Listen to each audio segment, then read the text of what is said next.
demônio de Laplace é uma alegoria que foi apresentada pelo matemático Pierre-Simon Laplace no século XIX. Nesse vídeo a gente vai falar em detalhes sobre o que é o demônio de Laplace, né? Mas assim, de forma resumida, a gente pode dizer que ele é um personagem fictício, né, apresentado pelo Laplace, que seria capaz de prever tudo o que vai acontecer com todas as coisas do universo. E é importante destacar que ele consegue fazer isso usando as leis da física, tá? As leis da física que eram conhecidas na época do Laplace, né? Então, no fundo, o que o Laplace está propondo é uma reflexão sobre uma questão interessante, né, que é a seguinte: o futuro ele já está definido, ele já está determinado, ou nós construímos o futuro a partir das nossas escolhas e ações? Então, nesse vídeo a gente vai falar o que é o demônio de Laplace, tá? Qual que é a relação dele com a noção de livre-arbítrio, né, que está associada com essa reflexão que eu mencionei agora, e também qual que é a relação do demônio de Laplace com a física contemporânea, né, mais especificamente com a mecânica quântica. Esse é o canal Cientificar, um canal de divulgação científica. Aqui a gente vai falar sobre física, principalmente sobre física quântica, seus conceitos, suas aplicações. E se você gosta desses temas, se inscreva no canal, assim o YouTube vai te indicar os próximos vídeos que a gente postar aqui. Então, essa alegoria do demônio de Laplace, ela foi apresentada por esse matemático, Laplace, né, em um livro que é chamado Ensaio Filosófico sobre as Probabilidades. Tá? Esse livro foi publicado em 1820. E nesse livro, em um certo momento, o Laplace ele vai recorrer a essa imagem, né, de uma espécie de inteligência suprema, né, que seria capaz de conhecer todas as condições dos objetos do mundo, né? Então todos os estados dos objetos do mundo, a situação de todos os objetos do mundo, e conhecer também as leis da física, né? E ali ele está pensando em leis da física, são as leis da mecânica clássica, né? O Laplace escreve esse livro influenciado pela mecânica newtoniana, né? Pelo sucesso da mecânica newtoniana, né? Que foi apresentado alguns anos antes ali, né? No século XVIII. Então a ideia do Laplace é a seguinte, né? Vamos supor, né, imaginar que existe essa inteligência superior que é capaz de conhecer informações iniciais sobre o movimento dos objetos, tá? Depois eu vou falar isso em mais detalhes, e ele é capaz de conhecer também todas as forças que atuam nos objetos. A partir disso, o Laplace usa a mecânica clássica para falar o seguinte, né? A mecânica clássica diz que se uma inteligência capaz de conhecer essas condições, ela é capaz também de saber tudo o que vai acontecer com esse objeto, tá?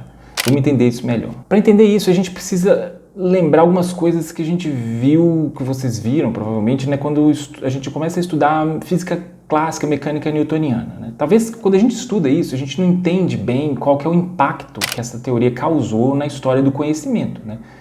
A gente está preocupado em entender mais questões técnicas sobre física, né, tipo vetor, sei lá, deslocamento, trajetória, velocidade, aceleração, mas existe a mecânica clássica, né, a mecânica newtoniana, ela é uma teoria que tem implicações fortíssimas em várias áreas, né?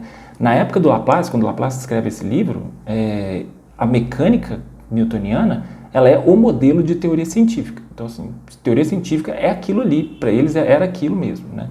Então, além disso, né, ela tem implicações pelo fato de que ela é uma teoria determinista. Tá? Vamos entender isso melhor. Então, a gente pode pensar através de um exemplo para entender isso. Tá? E eu vou usar um exemplo aqui que talvez boa parte de vocês já devem ter visto, que é o exemplo de um lançamento de projétil. Então, imagina que você tem lá uma bola que vai ser lançada, né, tipo lançamento de projétil, ela vai realizar uma trajetória e tal, e você tem um problema que é o seguinte, esse problema é muito comum na física, né? Imagina que você tem as informações sobre a velocidade inicial do objeto, você sabe a posição inicial dele, né? Então você tem as condições iniciais, você tem a massa do objeto também, e você sabe as leis da física, né? Então você vai resolver esse problema, você vai usar lá as leis da mecânica para isso. Então você sabe condições iniciais do lançamento e você conhece as leis da física. Com isso, num problema de lançamento de projeto, você consegue calcular a posição dessa pedra, desse objeto que está sendo lançado, né? Você consegue calcular a posição dele em qualquer ponto do futuro. Então, em qualquer momento no futuro, você sabe a posição dele. Você pode calcular, por exemplo, o alcance dele, aonde que ele vai chegar, lá quando ele atingir o chão novamente e tal. Mas, além disso, né, você pode calcular em qualquer outro ponto qual que é a posição dele. Você pode, então, descrever a trajetória desse objeto, né? Agora, a gente faz isso como um exercício de física, assim, e às vezes a gente não reflete sobre qual que é a implicação disso, né? A implicação disso é a seguinte, né?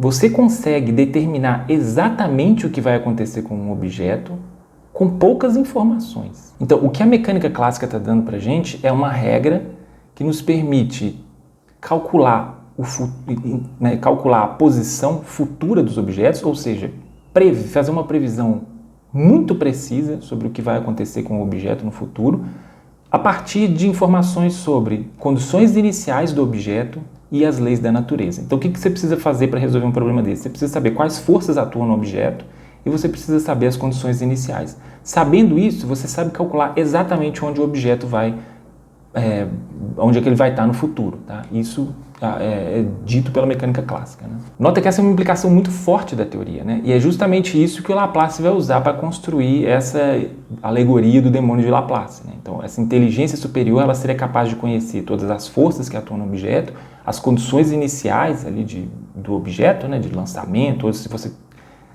Essa ideia ela não é restrita, isso é importante falar, né? Essa ideia não é restrita ao lançamento de projétil, né? Você pode estender isso para qualquer outra coisa.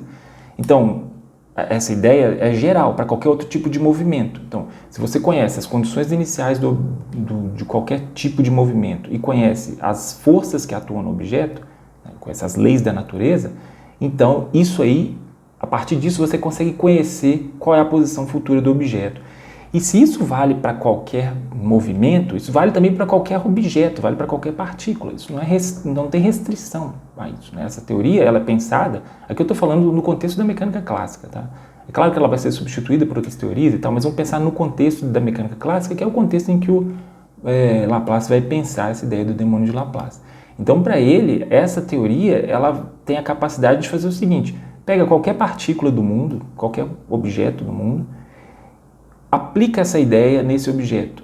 Qual que é a consequência disso? A consequência vai ser que eu vou conhecer o futuro de qualquer objeto. Eu sei o que vai acontecer com qualquer objeto se eu for capaz de conhecer as condições iniciais e as leis da natureza, ou seja, as forças que atuam sobre esse objeto. Então, por exemplo, né, uma consequência da mecânica clássica seria essa cadeira que eu estou sentado aqui, ela é composta por partículas. Então, essa ideia ela se aplica a cada partícula que compõe a cadeira. Então, segundo a mecânica clássica, eu conseguiria saber aonde essa cadeira, né, ou todas as partículas que compõem ela, vão estar daqui, 300 anos. É difícil fazer isso? Claro que é. Mas nota que a dificuldade é uma dificuldade técnica. Né? Por quê? Né? Por que a gente não consegue fazer esse cálculo e descobrir onde é que a cadeira vai estar daqui, há 10 anos? Por que essa conta ela é tecnicamente muito difícil de fazer? Né? Porque, primeiro, você precisa saber todas as forças que atuam na cadeira, ou todas as forças que atuam em todas as partículas da cadeira. E essa é uma informação que a gente não consegue reunir. Né? E outra coisa a gente precisaria de uma máquina capaz de fazer cálculos que a gente não tem hoje. Né? Então, o Laplace, quando ele apresenta essa ideia do demônio de Laplace, ele está fazendo uma extrapolação. Ele está falando, olha, imagina uma inteligência que consegue conhecer essas informações que tecnicamente são difíceis de conhecer, mas não são impossíveis. Né? Então, não existe uma impossibilidade teórica. Não? A teoria ela não impede essa possibilidade de cara. Não, essa possibilidade existe, mas a gente sabe que ela é muito difícil alcançar esse tipo de informação. Né? Então, a gente não teria informação para fazer esse cálculo, mas o cálculo, teoricamente, seria possível. Então, se a gente assumir por um momento que a mecânica clássica está certa, né, a conclusão que a gente vai chegar é a seguinte: sabendo condições iniciais e leis da natureza, a gente sabe o que vai acontecer com todas as partículas do mundo, e se o mundo, todas as coisas do mundo são compostas por partículas, então a gente vai saber o que vai acontecer com todas as coisas do mundo, ou seja, a gente vai saber a gente vai saber exatamente o que vai acontecer no futuro de todos os objetos do universo. Né? Então a mecânica clássica teria esse poder ali embutido nela, né, de ser uma teoria que nos permite prever exatamente o futuro. E aqui é um ponto importante para a gente falar o que é uma teoria determinista. Né? Uma teoria determinista é exatamente isso, é uma teoria que diz o seguinte, né? Dadas as condições iniciais, dadas as leis da natureza, o futuro está determinado. Tá? Então, aquela pergunta que eu apresentei, que eu falei no início, né, sobre se o futuro era definido ou se ele é construído a partir de nossas ações, para uma teoria determinista, o futuro já está determinado e ele é definido pelo quê? Pelas condições iniciais, pelas condições do passado, coisas que a gente não consegue alterar, e pelas leis da natureza que a gente não consegue alterar também. E aí você deve ter percebido que uma teoria determinista, ela começa a entrar em conflito com uma outra ideia muito importante da filosofia e de outras áreas também, que é a noção de livre-arbítrio, né? A ideia de que nós escolhemos, nós decidimos o que nós vamos fazer e tal, né? Nós definimos o nosso futuro, né? Essa ideia, ela tem um conflito claro com a noção de como a teoria determinista, né?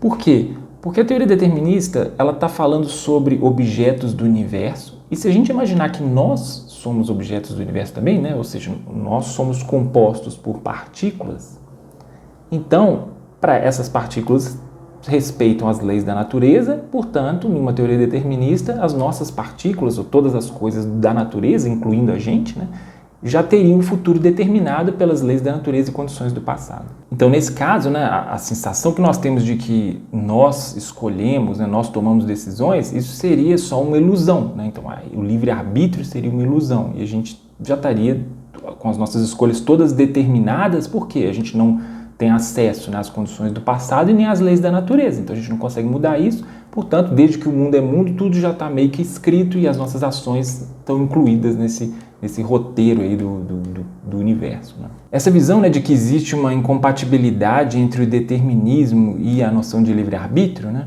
ela é defendida por muitos filósofos, mas outros vão discordar disso, tá? Então, esse problema, né, sobre a aparente incompatibilidade entre determinismo e livre-arbítrio é conhecido na filosofia como o problema do livre-arbítrio. E aí você tem soluções distintas para esse problema, né? Como tudo na filosofia, a filosofia é uma área do conhecimento, é diferente da física, né? Diferente das ciências naturais, né? Que tratam um problema a partir de uma referência experimental e tudo. Então você teria ali algumas teorias que são certas e outras estão erradas, porque você tem um critério para definir o que é certo e o que é errado, que é o critério experimental. A filosofia não tem esse critério. Então não dá para falar de teorias da filosofia que estão certas e que estão erradas, portanto você tem teorias opostas, que se elas forem coerentes, né, se elas não desrespeitarem, sei lá, lógica básica, né, elas podem coexistir, então elas existem ao mesmo tempo. Então você tem alguns autores que acham que o determinismo é incompatível com a noção de livre-arbítrio, esses filósofos são chamados de incompatibilistas, mas você tem os caras que discordam disso, e esses filósofos, né, que acham que existe sim uma compatibilidade, né, entre essas duas coisas, eles são chamados de compatibilistas. E essa discussão sobre livre-arbítrio ela é muito importante na filosofia, porque vários filósofos entendem que a noção de livre-arbítrio ela é uma condição necessária para a gente construir regras morais. Então, para a gente defender que a gente tem que seguir certas regras na sociedade, no convívio, esses caras entendem que o livre-arbítrio é uma peça-chave nisso, né? Então, um argumento assim rápido sobre isso é o seguinte, né, de que uma coisa importante, né, quando você estabelece regras de comportamento é você conseguir fazer uma punição sobre aqueles que violam essas regras, né? Então, você tem regras estabelecidas, se alguém viola essa regra, essa pessoa tem que ser punida. Só que essa noção de punir alguém que viola uma regra, ela fica difícil de ser sustentada se você imaginar que a gente não tem livre-arbítrio, né? Porque aí você vai falar, a pessoa fez isso, mas não é a escolha dela, isso já foi definido, sei lá, pelo universo. Então, você não tem como responsabilizar as pessoas. Esse é um argumento para aqueles filósofos que pensam que, defendido, né, por esses filósofos que pensam que o livre-arbítrio tem uma conexão direta com a noção de ética e moral. Tá? Existem, como tudo na filosofia, né, existem aqueles que vão discordar disso também, achar que não, você não precisa de livre-arbítrio para defender ética e moral. Mas considerando os filósofos que acham que isso é uma questão importante por causa, né, das condições de possibilidade para a gente estabelecer regras morais, esses filósofos vão tentar encontrar ali caminhos para mostrar que, apesar sei lá, mesmo que exista o determinismo, a gente ainda assim teria livre-arbítrio, né? Ou mostrar que o determinismo não existe e aí o livre-arbítrio seria possível e coisas desse tipo. Então, essa discussão, né, sobre como resolver o problema do livre-arbítrio é uma discussão importante na filosofia.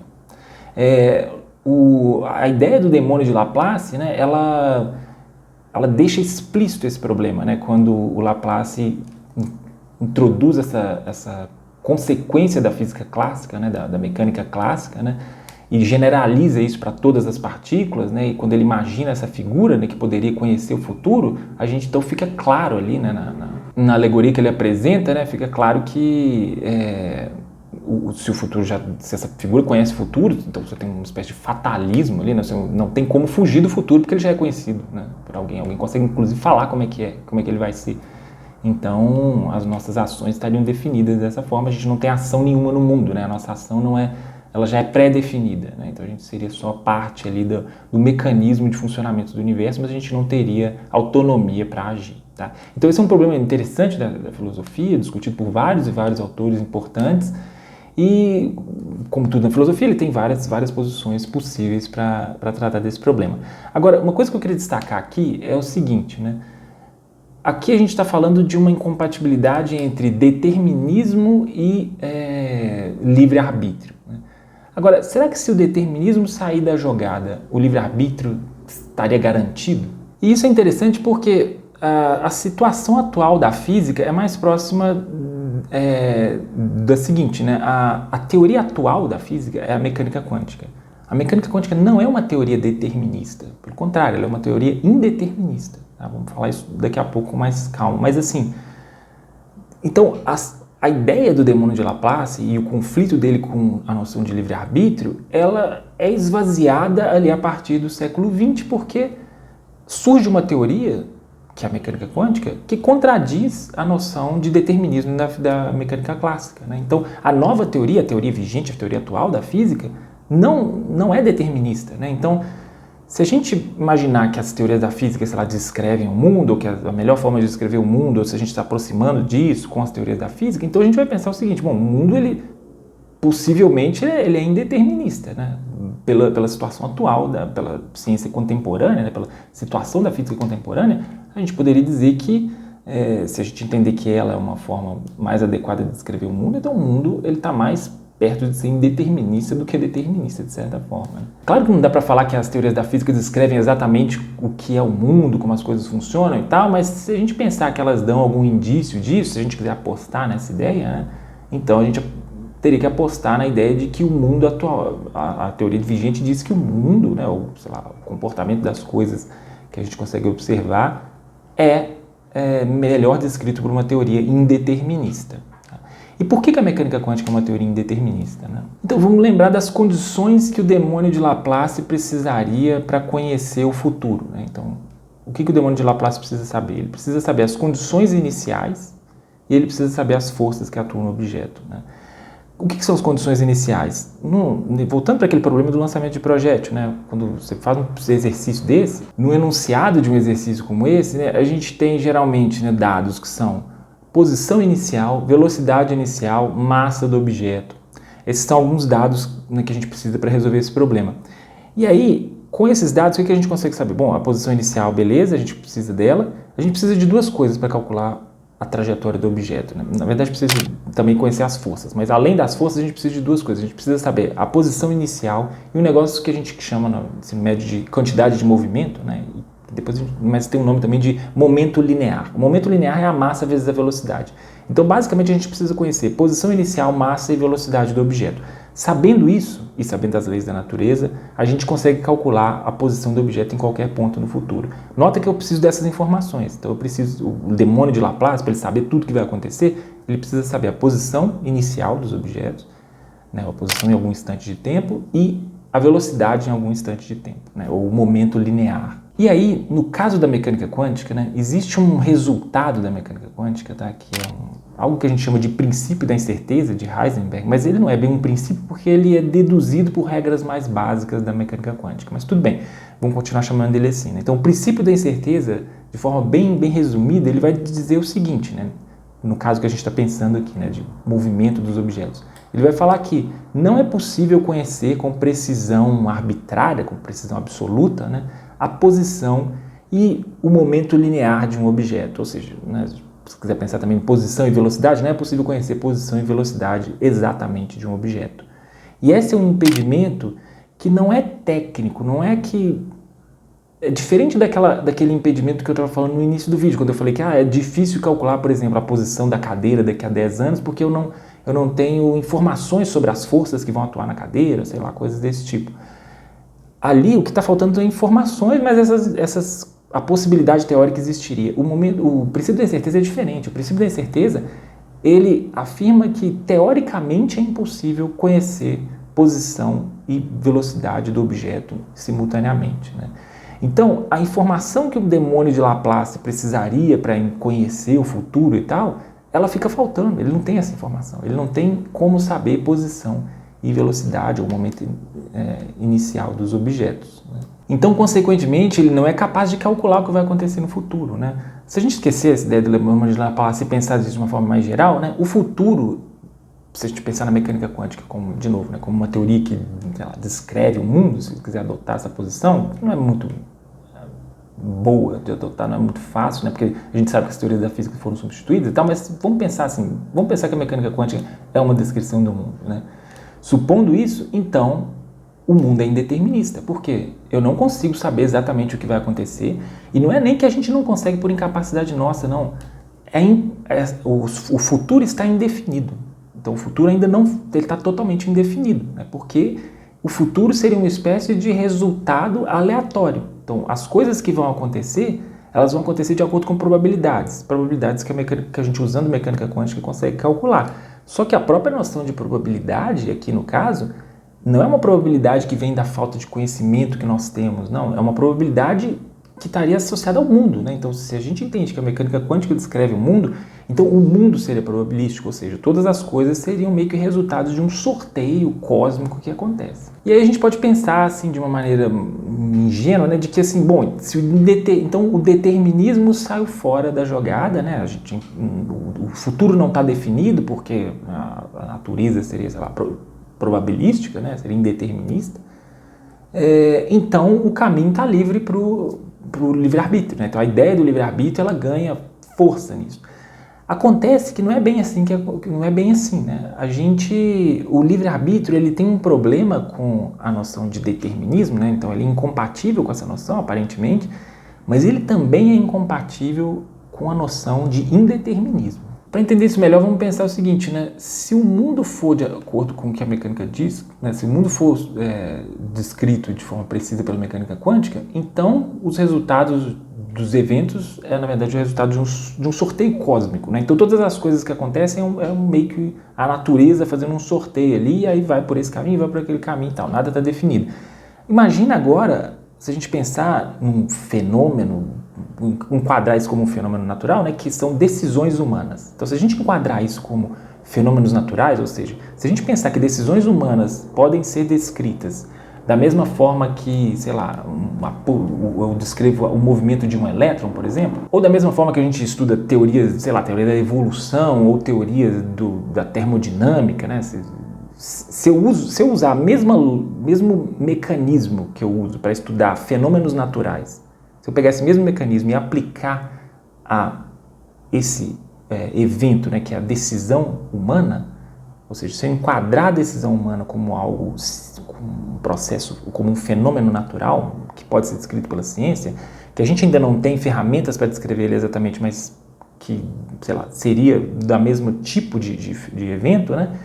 Então, considerando decisões humanas como fenômenos naturais, então as decisões humanas também seriam resultados de um sorteio aleatório da natureza. E aí isso também contradiz a ideia de livre-arbítrio, porque a ideia de livre-arbítrio é de que o agente decide livremente o que ele vai fazer. Então, diante de uma situação qualquer de escolha e tal, o agente, né, ele vai deliberar, ele vai pensar o que ele vai fazer, se é melhor fazer isso ou fazer aquilo e tal, mas ele vai tomar decisão de forma livre, né, sem ser determinado por processos naturais. E aí, se o processo natural for determinista, a gente já viu que essa ideia de livre-arbítrio não seria possível, né? Agora, se o processo for indeterminista, a gente enfrenta o mesmo problema, porque aí não é a pessoa que está escolhendo, mas sei lá, o resultado de um sorteio cósmico que está acontecendo ali, e as decisões fazem parte desse sorteio, né? Então, a gente não estaria no controle ainda, né? A decisão não seria, o agente ele não seria autor da sua própria decisão. A decisão seria resultado de um processo, desse tal de sorteio cósmico, que eu estou usando esse termo aqui, mas seria o resultado de um processo aleatório, né? O resultado de um processo aleatório que segue regras, né, que pode ser da mecânica quântica, pode ser de qualquer outra, mas se o mundo for indeterminista, então isso também não ajuda na ideia de livre-arbítrio. Então alguns filósofos, né, eles vão ter que fazer um trabalho que é, primeiro, mostrar que a mecânica, que a ideia de livre-arbítrio é compatível, né, é incompatível com o determinismo, mostrar que ela prevalece sobre o determinismo. Agora, quando eles fazem isso, eles vão ter que enfrentar outra visão que é, bom, se o mundo não é determinista, então ele é indeterminista. E o mundo indeterminista também é um problema para o livre-arbítrio, e as pessoas vão ter que mostrar que existe uma compatibilidade, então, entre a noção de livre-arbítrio e a noção de que o universo é indeterminista, né? E esse é um outro trabalho também é o mesmo problema, né? Ainda é o problema do livre-arbítrio, mas aqui é uma segunda etapa desse problema do livre-arbítrio, né? Quando a noção de livre-arbítrio encontra a noção de mundo indeterminista, né? Então, a evolução da ciência causa esses impactos, né, nessa discussão sobre a noção de livre-arbítrio, que é bem mais antiga, né? Ela começa desde as primeiras reflexões filosóficas, já existe essa ideia, né, de se nós temos livre-arbítrio ou não, essa questão já existe, né? Mas a ciência dá essas contribuições, criando certos limites ali para os filósofos discutirem essa questão. Então, quando a gente estuda física, geralmente a gente fica muito preso a questões mais técnicas, né, sobre matemática e como fazer certos cálculos e tal, mas existem todas essas implicações que vêm junto com as teorias da física, né? Então, por exemplo, essa passagem, né, que acontece ali no final do século XIX, início do século XX, que é o surgimento da mecânica quântica, ela traz esses questionamentos, né, ela coloca esses questionamentos na mesa, né, a ideia de que nós não somos capazes de prever exatamente o que vai acontecer, de que existem certos limites estabelecidos pela própria teoria para a capacidade para propriedades do mundo, né? Então, se o mundo não estaria definido ainda e tal. Então, essas questões que são bem maiores do que as questões técnicas, elas aparecem também na física, né? Em várias áreas, né? Mas na mecânica quântica isso aparece de forma mais explícita, né? Isso se tornou, inclusive, tema de debate entre grandes físicos, né? Por exemplo, o Einstein, por muito tempo, né, discute com Bohr justamente essas implicações que a mecânica quântica tem, inclusive para além da física, né? Quais são as consequências de você ter uma teoria que diz que de cara, né, ela é indeterminista, ou seja, ela é indeterminista por construção. Então essas questões que estão para além que vão representar implicações, né, das teorias físicas em outras áreas também são estudadas, né, principalmente na interseção entre física e filosofia, né? Então esse é um campo importante de pesquisa, principalmente na área da mecânica quântica, né? Porque é onde aparecem essas questões de forma mais explícita, né? Mas em outras áreas esse campo também existe essa interseção, estudos sobre a interseção entre física e filosofia. Então nesse vídeo a gente falou sobre o demônio de Laplace, né? Qual que é a relação dele com a noção de livre-arbítrio, né? E a relação dele também com a mecânica quântica, né? Como é que a mecânica quântica impede, né, que essa noção do demônio de Laplace, né, seja sustentada, mesmo de forma assim alegórica, né? Mas como que a gente não consegue pensar a possibilidade de conhecer exatamente o futuro a partir da mecânica quântica.